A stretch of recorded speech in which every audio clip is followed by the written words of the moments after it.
মা, বলছি প্রচুর তো গরম পড়েছে, এই গরমে তো কিছুই খেতে ভালো লাগছে না। তা সন্ধ্যেবেলা কিছু কি ঠান্ডা ঠান্ডা বানিয়ে দেবে? আমি আর বোন মিলে খাবো। কি বানিয়ে দেবো বলো, কি খাবে? বাড়িতে দই আছে? হ্যাঁ আছে। তা দই দিয়ে কিছু একটা বানিয়ে দাও। দই দিয়ে কি বানিয়ে দিই বলো তো?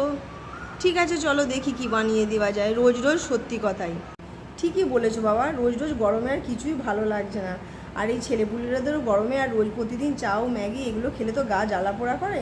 তো বাড়িতে তো দই আছে, রকি ওদের জন্য তো রোজই দই আনা থাকে। তো চলুন দেখা যাক কি করা যায় ছেলেদের জন্য সন্ধেবেলা।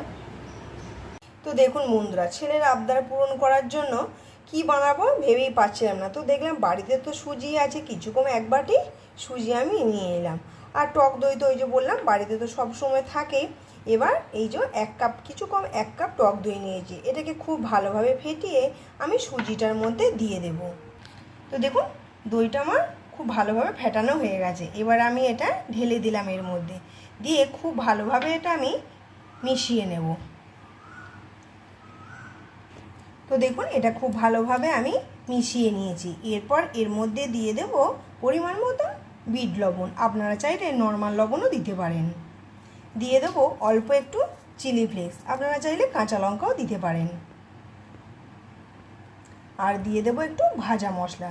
এবার এটাকেও খুব ভালোভাবে আমি মিশিয়ে নেব। তো দেখুন এটার মধ্যে দিয়ে দেবো সামান্য একটুখানি জল, আপনারা চাইলে আরও দই দিতে পারেন, কিন্তু আমি জল দিলাম।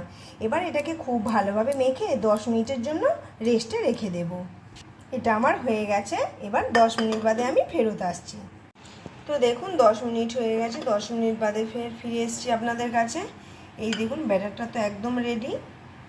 একটু হাতের সাহায্যে খুব ভালোভাবে এইভাবে আমি মেখে নেব।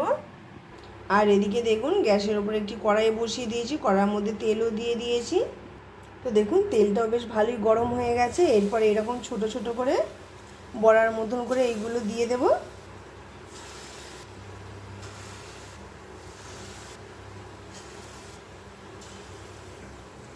এবার এগুলোকে উল্টে পাল্টে আমি একটু ভেজে নেব।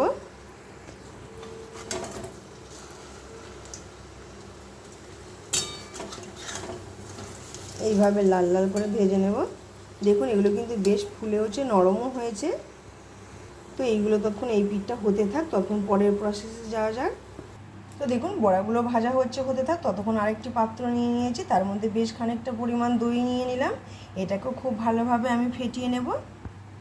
নিয়ে নেব স্বাদ অনুসারে বিট লবণ, নিয়ে নেব স্বাদ অনুসারে চিনি, নিয়ে নেব কাঁচা জিরে গুঁড়ো, আর দিয়ে দেব একটু ভাজা মশলা।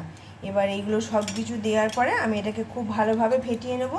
ওহো ভুলেই তো গেছি, ওইদিকে তো কড়ার মধ্যে বসানো রয়েছে বড়াগুলো। এই যা দেখুন এখানে বড়াগুলো ছিল, এগুলো তুলে নিয়েছি, দিয়ে আর যে কটা ছিল সে কটা আমি অফ ক্যামেরায় দিয়ে দিয়েছি। তো চলুন এগুলোও ভেজে নিই। তো এদিকে দেখুন দইয়ের ব্যাটারটা আমার একদম পুরো রেডি, অনেকটাই ঘন হয়ে গেছে। দিয়ে দেবো অল্প পরিমাণ জল, ব্যাস আর জলের দরকার নেই। আর দারুণ একটা ফ্লেভার বেরিয়েছে, যেহেতু বিট লবণ আর কাঁচা জিরে দেওয়া রয়েছে, তার একটা দুর্দান্ত স্মেল বেরিয়েছে। আপনারা প্লিজ বন্ধুরা এটা এইভাবে বানিয়ে খেয়ে দেখবেন, আর আমাকে কমেন্ট করে অবশ্যই জানাবেন কীরকম লাগলো। আর দেখুন এগুলো যেগুলো ছিল এগুলো সব ভাজা হয়ে গেছে, এগুলোও তুলে নেব। এরপর দেখুন একটি পরিষ্কার ফাঁকা প্লেট নিয়েছি, এর মধ্যে বড়াগুলো ঢেলে দেব। কি সুন্দর দেখতে লাগছে দেখুন, মনে হচ্ছে না ডালের বড়া।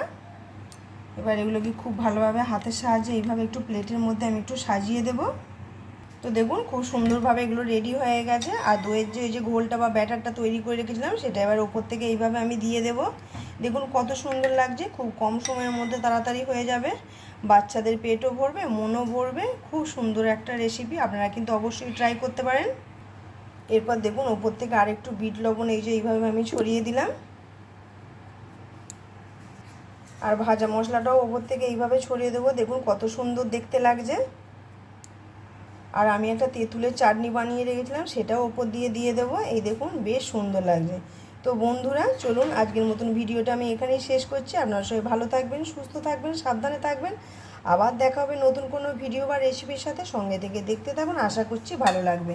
আর হ্যাঁ বন্ধুরা, ছেলের আবদারে এই সুজি বা টক দই দিয়ে রেসিপিটা কীরকম লাগলো আমাকে কমেন্ট করে অবশ্যই জানাবেন। যদি ভালো লেগে থাকে তাহলে একটা লাইক দিয়ে দেবেন।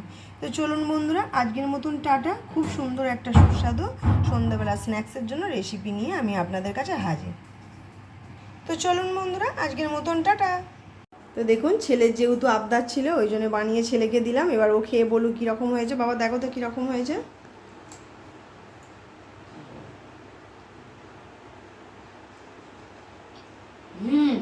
ভালো হয়েছে? নরম হয়েছে? আর টেস্ট কীরকম লাগছে? অসাধারণ, সত্যি বন্ধুরা খুব সুন্দর হয়েছে। আপনারা এইভাবে বানিয়ে খেতে পারেন। তো চলুন বন্ধুরা, ছেলের কথা তাহলে শুনলেন কীরকম হয়েছে, ছেলের আবদারে বানিয়ে ফেললাম। তো চলুন বন্ধুরা, আজকের মতন টাটা।